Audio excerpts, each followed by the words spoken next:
Made his name as a woman on stage. The entertainer Danny La Rue has died at the age of 81. He was one of the biggest names in show business during the 1970s, with a glittering career spanning 60 years.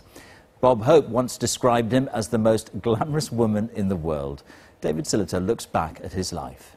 Oh, there's something about a soldier. There's something about a soldier. There's something about a soldier that is fine, fine, fine. Danny La Rue was a glamorous, witty singer and comedian who wore a frock.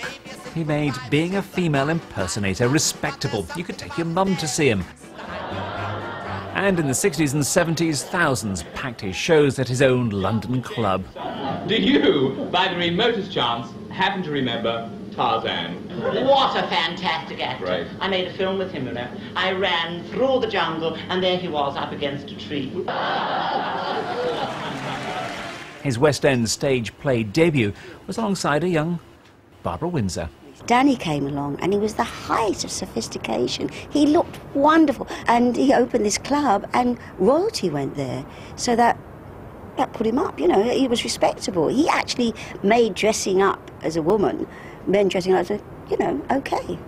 It's a long way to Tipperary. It's a long way to go. Born in Ireland, raised in Devon and London, he'd got a taste for performing in the armed forces concert parties.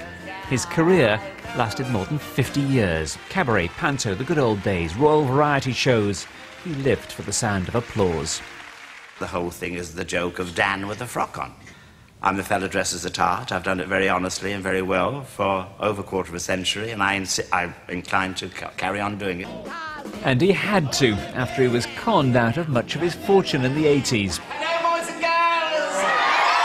Always a bit saucy, but never shocking. Danny La Rue, the man who made drag family entertainment. Am I